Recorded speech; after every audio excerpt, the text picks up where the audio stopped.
Well, here we are again, another book haul.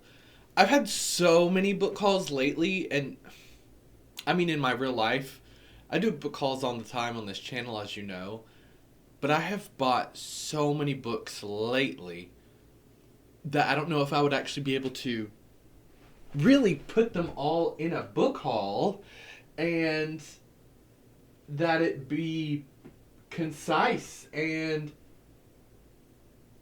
it makes sense. Like it would just be too much. So just know that I've bought a lot, but I wanted to show you the book haul that I got, a combination of today and yesterday, as of me filming this, and it in itself is a lot. But look at this, and then probably triple that, and that's how many books I've bought lately. I just want a big kick. I think it's like my lizard brain is trying to gather resources for the coming winter. So I'm like, I need books. Some of these are repurchases, which is a ongoing thing with me. And I'll tell you those as I show them. But this one, starting off, you've probably already seen in a short that I made recently, saying that Samhain is upon us. I got the Llewellyn's Samhain book. It is... It's okay, and there are some things in it I like. You know, we can say what we want about Llewellyn because they're the biggest publisher of our kind of books. So, you know, with that comes good, lots of good, but also some, like, bad, because some of their stuff may seem bland to longtime practitioners. But this book is okay. Will I get the complete set? Probably, because I am a completist. But this is okay. I'm still reading it, and plan to do some of the stuff from it for my Samhain celebration. So there's that. That alone makes it worth the money, right? It makes it a good book. So yeah, Samhain. The author is not listed because it's just a Llewellyn, creation. But if I tried to find it,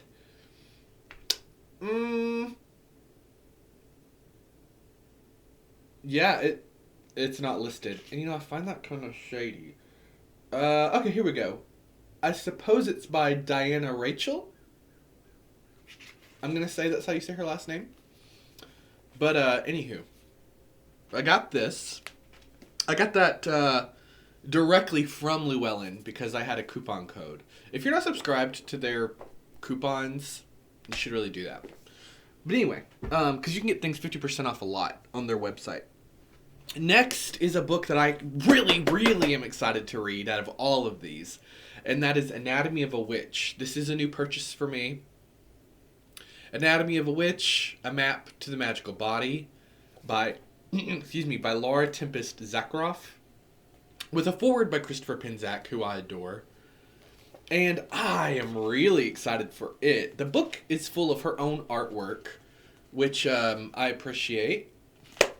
It's fascinating sounding because it literally goes into like the witch's lungs, the witch's heart, the witch's bones, the witch's mind, and then your own inner serpent, which makes you think of like Kundalini practices.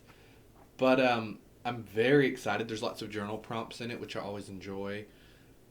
But this is the thing that I am the most excited for. I can't wait to read this. You may know her. She wrote 2 pretty big books. Sigil Witchery, which was a huge book, and Weave the Liminal, which was also pretty popular. But Sigil Witchery was huge, at least in my circle. So I cannot wait to read Anatomy of a Witch. I really am so excited. Next, this is, I think, a repurchase from many years ago, and it's just the Tibetan Book of the Dead. Very popular. I got it for $3. And I liked the cover. I love simplicity, and I love muted colors, as you know. And yeah, I mean, the book is what it is. Most people are familiar with this book, so I bought that because it was $3. Also, a repurchase was The Prophet. You probably had to read this in high school. It's not a bad book. And I bought it again because it was on sale for $3. So I was like, why not have it in the collection again, I've not had that book for probably over 10 years. So I was like, oh, that's nice. Next, I bought the Religions book. And it is what it sounds like. It's just an encyclopedia of the world's religions. Everything. Even some cults. Yes, it does talk about Wicca. It does talk about a few other forms of paganism in the back under modern religions. And then it talks about them a little bit at the beginning as well during the section called Primal Beliefs, which mostly covers shamanism. But yes, it talks about all the faiths, Abrahamic or not, Buddhism, Hinduism, Christianity, Islam, a ton. And I just found that interesting because I like the way it's laid out. Let me show you an exact page. See, I just thought this was neat. It really just sums up exactly like this is what Christians believe. This is, a nice breakdown with graphics, which makes it so easy to take in, right? So anywho, excited to dig in through that too. I always like putting together the connections between all religions because they exist besides the golden rule. And, I myself am a blended pagan, blending a very eclectic version of Celtic, I guess you would say witchcraft, and which I call warlockery. And it's my own personal blend of Celtic magic. So, I practice that, and then I also practice Hinduism, and I kind of blend them together. And books like this excite me because there are so many parallels between Hinduism and the Celtic belief systems that we have surviving. And I'm just amazed by that. One of my favorite connections I made early on was the Morrigan and a Hindu deity called the Murugan, or the Murikan, which is a male deity who is very similar to the Morrigan. They're both venerated as triple deities or more. They're both gods of sex, death, magic. They're both associated with blackbirds. It's very, very similar. I love that. I love finding connections like that, but especially in two belief systems that I'm merging as my own. So the Morrigan and the Murikan, look them up. We already know the Morrigan, I'm sure, but look up Murikan. Very cool. Also venerated as a peacock deity sometimes, which is really neat. Anywho, that was a tangent. So this was actually for work. This was a work purchase, not a fun purchase, although it is still fun. So if you didn't know, over on Facebook, you can book, readings and everything with me. And one of the things you can book with me is an astrology breakdown where I personally draw a chart for you and go over what your chart means and what does it mean to have this in the 7th house, and I give you a full breakdown of your astrology birth chart. And for work purposes, I wanted to have another book because I really don't like relying on the internet for resources. You know that about me. I love books, physical books. And anyway, I just wanted a new resource to help me with that part of my work. So I bought Astrology, Using the Wisdom of the Stars in Your Everyday Life by Carol Taylor. And this book struck me because I loved the cover. I loved the way it felt, the texture of it. I love a hardcover that has a print on the cover, not a sleeve. And also because the book did seem to just break down everything. And again, much like the religions book I just showed you, big print, bold print, evenly spaced out words, big graphics, as close to a child's book as you can get. That's what I like. And it looked really great because each planet had its own page. Each house has its own page. If I can show you that. So I appreciated that because it really, really easily breaks everything down into chunks and graphs and charts, and that is my favorite thing. Sorry, my camera keeps trying to detect light, and when I put the book up it changes. But yeah, this seemed like a really great grab. It was originally $25, but I got it on sale for $12. As you all know, every book I usually get is pretty much never full price. I'm a very thrifty person. So excited for that as well. That and the, what is it called? Oh my gosh. The Anatomy of the Witch are at the top. Again, this is for work, but I'm still going to read it for fun too. But so excited. Let's see. Next, I bought. Okay, this book has been on my wish list for a long time, probably since 2013 or 2011, maybe even. A really long time has it just been sitting there on my wish list on Thrift Books. If you don't know Thrift Books, go to Thrift Books. They have an app too. It's awesome. You get free books. Anyway, this has been on my list for a long, long time. Most of you also probably know that I started this path through Arthurian magic and Arthurian legends. So that's very dear to me. My main two entities, or deities, or whatever you want to call them, that I work with are Vivian, the Lady of the Lake, and Morgan Le Fay. So all that is very close to me. And there was a book called Ladies of the Lake. And it's by Caitlin and John Matthews, who, if you're into any kind of Arthurian or Celtic magic, you know their names. They're huge, massive presences in that field of paganism. And anywho, I had never gotten this book, though. And I wanted it. It's got a lovely picture of Morgan on the front. I'm very excited to read this as well. And it goes through, like, all the different types of characters that could be considered ladies of the lake, like as a title. And they include Guinevere, which I found interesting. And then instead of the Green Knight or the Green Man, they talk about the Green Lady, which I find fascinating. And of course, Morgan Le Fay herself. And of course, Vivian, who they're calling Nimue. And other characters as well. Like several others. I won't go into all of them. But they break it down into 9 chapters because, you know, there's traditionally 9 women of Avalon. 9 ladies of the lake. So I'm very excited to read that. And, oh, of course, then I bought Indian Myths by Jake Jackson. If you know, you know about me. If not, they're in videos that I've made. But I have a very love-hate relationship with Jake Jackson and his myth books. Like, oh, we won't go into it. I have a love-hate relationship with him and the way he edits his mythology. But I did have to go ahead and pick up Indian Myths. It's one I had never seen in his collection. I have a ton of his collection. Now that I have this one, I think I'm only missing like the West African myths and maybe one other, and that's it. And I have all of his collections of myths. But his stuff is so cheap. It's like $4, $5, and that's why I got it. But again, some of his stuff just infuriates me, the way he records things. But I am very excited to see which myths he has chosen from India and how he uses language to interpret them. So yeah, Indian Myths by Jake Jackson.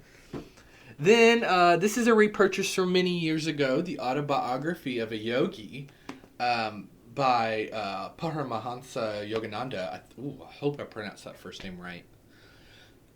I've been exploring the world of Hinduism and Indian culture since I was a teenager, but some of those names still really get me as an American Southerner.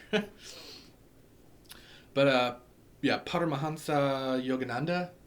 Anywho, again, huge icon, truly, in the field of Hinduism, particularly in the West, and particularly within yoga.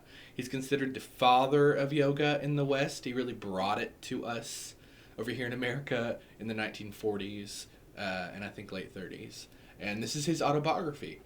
And, you know, it's important to remember that yoga is not just exercising. That's what the West has boiled it down to. But yoga is actually like a spiritual path. It is a dharma. So, rebought that. These are also rebuys. Let's see. Yeah.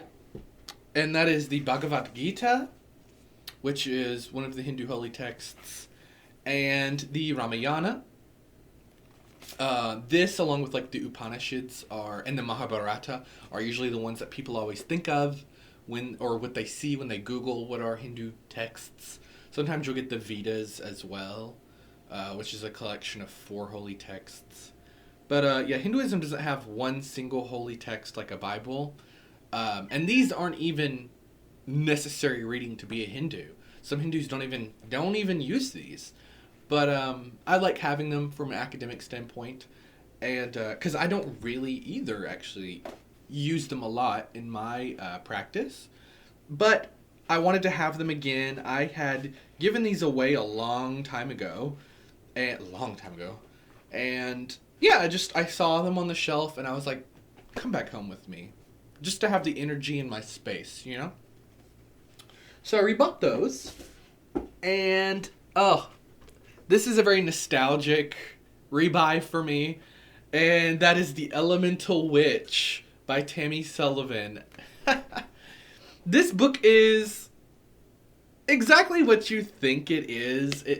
It's an early 2000s and the zeros approach to modern paganism and Wicca, and it came out in 2006, and it's simple and plain and a little airy-fairy, but I love it because it was one of the very first books that I ever purchased when I started my spiritual journey as an adult and had my own money. This was one of the first ones, and I remember loaning it to I didn't even loan it. I was dating someone at the time, and he just said, I want to take this with me and read it. And he did, and he's notorious for not returning people's things. So I was like, okay, well, maybe since we're dating, I'll still get it back. But I didn't, and we shortly after that broke up, so I never saw it again. And I've never had it since, and for years I forgot the name, and I had to just search for years. And then I found it just within a year ago, and have had it sitting on my wish list. I finally bought it. And yeah, it's just nostalgic. It is very helpful, though, I will say. If you do struggle to connect with the 4 basic elements, this will really help you do that. It does help you figure out which is your natural affinity. It might not necessarily have anything to do with your zodiac. I know some people think that, oh, I'm a water sign, so water must be my affinity. That's not necessarily true. It might not be your sun or your moon sign's element. It could be something else. So it is something definitely to look into. There's like folklore in each section about the elements, which is nice. There are spells for you to try for each element. There are meditations for you to try to connect with each element. And then there are also dark sides of each element included in this book. Like, what is the dark side of a fire witch or a water witch? Or it's actually really great. But for the like advanced practitioner, you might think it's a little simple. But I think it's a really wonderful book. And again, mostly I was driven by nostalgia to repurchase it. But upon looking through it again, I realized why it was such a good book for me at the time, and why I think it still is a good book. So check out The Elemental Witch by Tammy Sullivan. It makes me want to actually check out the other things that she did. But yeah, The Elemental Witch. It's a nice surprise. It has more depth maybe than you think. So next was one of the books in the Pagan Portal series. You're probably familiar with these as well. I have several books from the Pagan Portal series, all that are Celtic. I'm kind of making my way through the Celtic Pagan Portals specifically. And so I got the Dagda. We all know the Dagda. I'm not going to spend much time on who he is. You know who he is. I love the Dagda. Who doesn't love the Dagda? I think like Ganesh, if you work with him once, you really get charmed by the personality of that spirit, of that god. So anywho, the Dagda. And lastly, I told you it was a lot. And it's, like I said, triple what I've shown you. And that's what I've bought here just in the past 2 weeks. But lastly for this video, Signs and Symbols of the World. I bought this on sale as well. It was really pretty cheap. The green color with the gold and everything caught me. As you know, green's my favorite color. So I immediately was like, ooh. And what I liked about it is when I opened it up, see if I can find it. The first thing I opened up to, as soon as I picked it up off the table, was this page, if I can find it for you.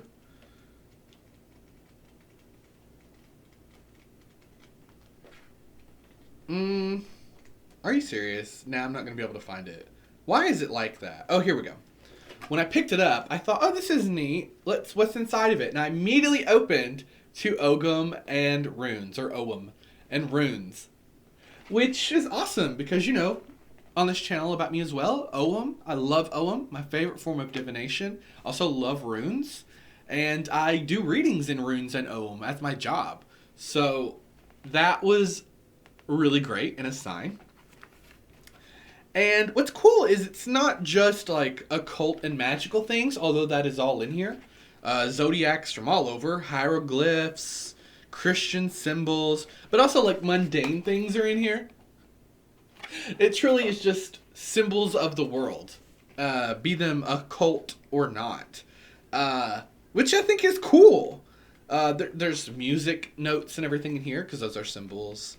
But yeah, tons of mythology though. Most of the book is devoted to religious and spiritual iconography. Just a small section about like more mundane things like traffic lights and stuff. But I got this on sale as well for really cheap. So I couldn't pass it up as a good resource to go to if I'm looking for like what does a symbol mean? Where have I seen this before? What does it mean? Nice resource. Anywho, that's a lot. That was what? 1, 2, 3, 4, 5, 6, 7, 8, 9, 10, is that 11 books? So that's a book haul I got recently. I hope you're intrigued by some of those. And thank you so much for watching. And as always, follow my link tree down below where you can book some readings with me or look at my shirts and leggings and hoodies that I sell or follow me on other social media. Thank you so much and goodbye.